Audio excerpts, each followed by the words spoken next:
Let's have another round of applause for our top seniors. Congratulations. Now, what would these amazing students be able to achieve, again, were it not for their amazing parents and their amazing teachers?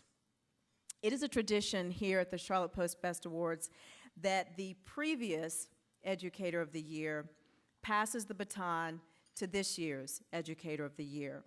So now please welcome Lynetta Witherspoon, our 2013 Educator of the Year.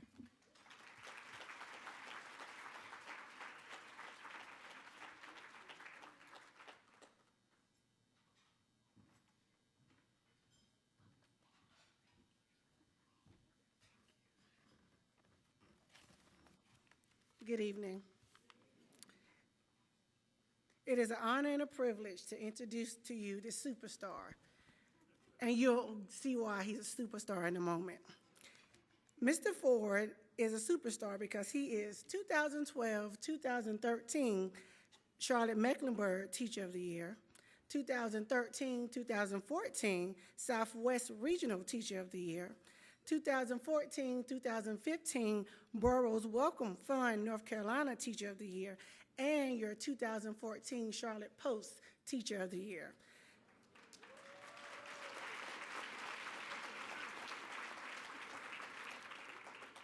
So we're just going to call him Teacher of the Century.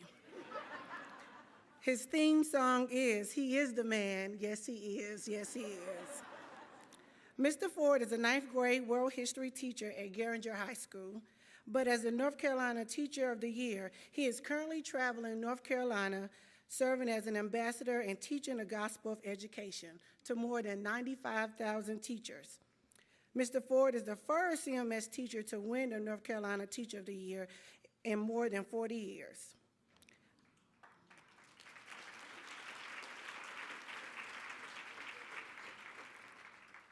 Mr. Ford holds a Bachelor of Science in Mass Communications from Illinois State University, a master's degree in teaching from then the Rockford College, and recently completed his certification in educational leadership from Wingate University. He is also a member of Alpha Phi Alpha Fraternity Incorporated. Before becoming a teacher, Mr. Ford worked as a truancy intervention specialist in high school. He was also a director of a teen center that provided educational and after-school activities for youth at risk of dropping out of school. In addition to teaching world history, this superstar is also the co-leader of the peer mentoring program called FRESH. He is also the chair of the School Teacher Advisory Council, and has served as the World History Curriculum Writing Team. So my question to you is, when do you have time to sleep? In addition to his educational commitments, Mr. Ford's most important job is being a husband, a father, and a minister. I now present to you Mr. James E. Ford, Charlotte Post 2014 Teacher of the Year.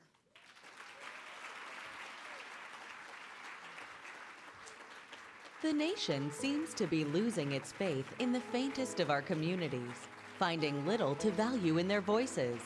Several years ago, James E. Ford made a personal decision to inspire this company of often forgotten young people in a place where the message has the most meaning and power, in the classroom. I got into teaching because I wanted to make a contribution. I always had justice on my lips, service in my heart, so to speak.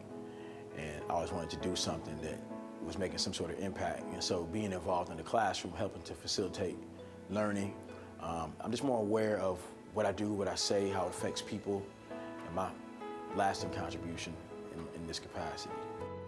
Mr. Ford stakes the cornerstone of his philosophy at the place where technology, faith, and modern convention converge, and has sought guidance in his mission from an assembly of this century's most transformational thinkers. I look to King a lot from a theological standpoint. I'm a person of faith, ordained reverend, but I'm inspired. Yeah, I am.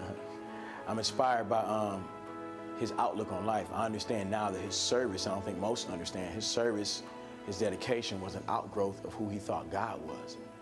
You're right, I love the Malcolms, and his conversion, right? The musicians like Bob Marley, musically, Public Enemy, the hip hop era, Native Tongues, all these people. I'm a big avid reader of, Howard Thurman, Jesus and the Disinherited. All these things are things I try to take into the classroom to let kids know the power they possess, right? These people are just like you. I try to say, I try to tell the kids all the time as much as possible, these are the people that we should regard as our heroes in humanity, people who changed the world, who left it better than it was given to them. That's all of our tasks. That's what we want for our kids, and that's what I want for my kids, and biologically, and the kids that I have in the classroom. A father is handcuffed, sent to prison, and his son is jumped into a gang, soon to repeat his teacher's example. Now he could care less about number 2 pencils and lofty dreams of Johnson C. Smith University. Ford, as school faculty calls him, is giving these forsaken children an opportunity to put down their fists and pick up pencils to rewrite their stories. It's the first day they come into class. I tell them that I have bad news for them. Especially at a school that's Title I, I tell them, you know what, in all honesty, you guys are being prepared to fail in a sense. I said, there are a lot of folks who don't expect anything from you. I said, but for 7 or so hours a day, you get to come in an environment where you get to escape that.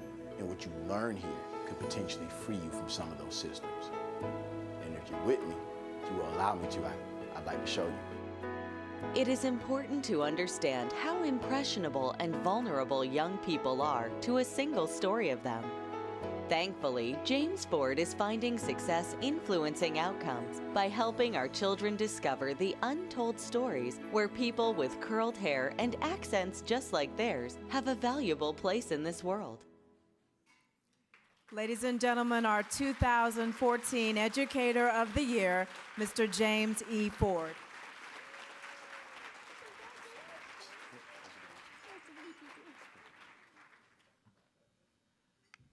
Wow.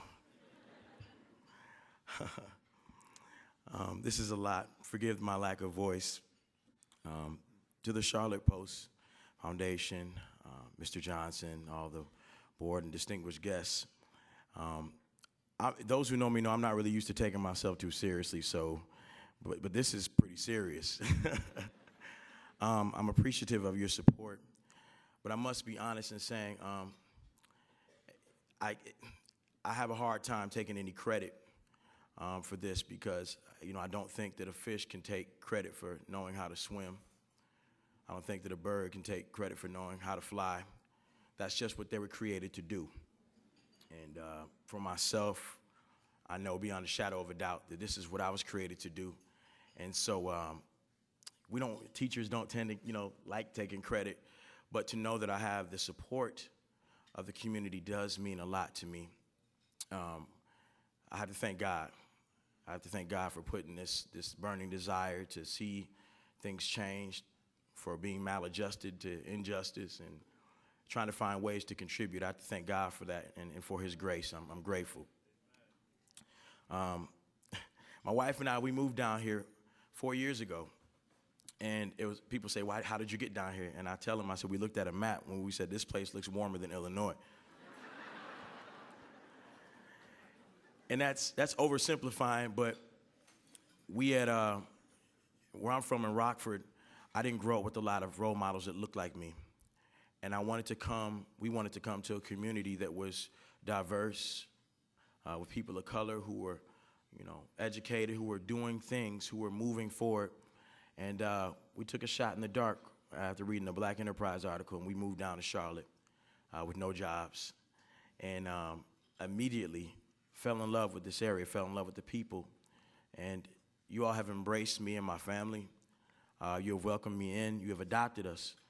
And Charlotte has been so good to us. And I just want to thank you for your continued support of myself and my family. And on that note, I have to thank my wife. As she sits over there looking good.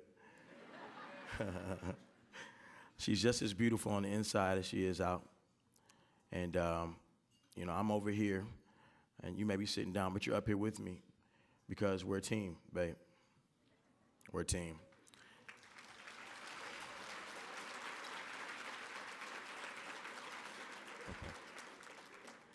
and to my two beautiful children, Zahara and Zadiq.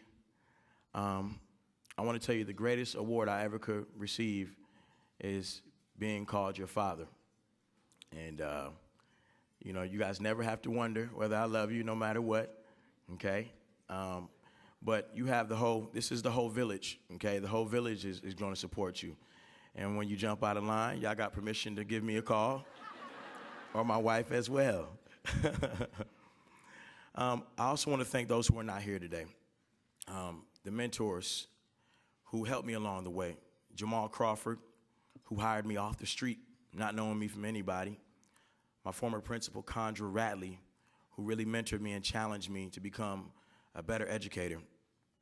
To Krista Flood for bringing me in and holding me accountable and always challenging me. But most importantly, I want to thank my students.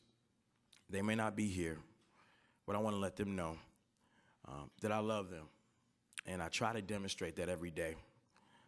For me to be rewarded for my work with them feels a bit backwards because I really feel like they've taught me more than I could ever really teach them. But if there's anything in this that they could take, I hope that they realize that everything I've been telling them, by seeing me up here, I hope that they see themselves, and that they know that it doesn't matter where you come from. It doesn't matter what people say about you, that there are individuals like myself and so many other teachers that are in their corner and are willing to lay down our lives to see them receive a fair, equitable education and realize all the possibilities that they could ever dream of. So I want to thank you once again for this award, and thank you for your time.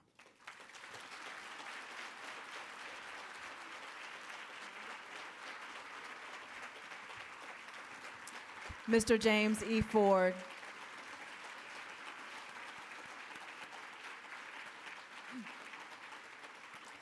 I just wanted to share a little something. Last week on Channel 9, we did a story about Mr. Ford. And in talking with my producers, we said, well, you know, he's been all over the news as the North Carolina Teacher of the Year, and we've done many stories about you and asked you questions about things in the news relating to teacher pay, et cetera. And so we decided to have the story focus on a student. And he chose a young lady, Anaya Redfern, and she talked about how influential you are in her life. She said that she does not have her father in her life, and she considers you her father, her mentor. She said she came to school already deciding in high school that she was not going to college. But she said that when she met you, that changed. And now she plans to attend college. Now, we have the story. It's posted on WSOCTV.com under our family section if you want to see more about that story.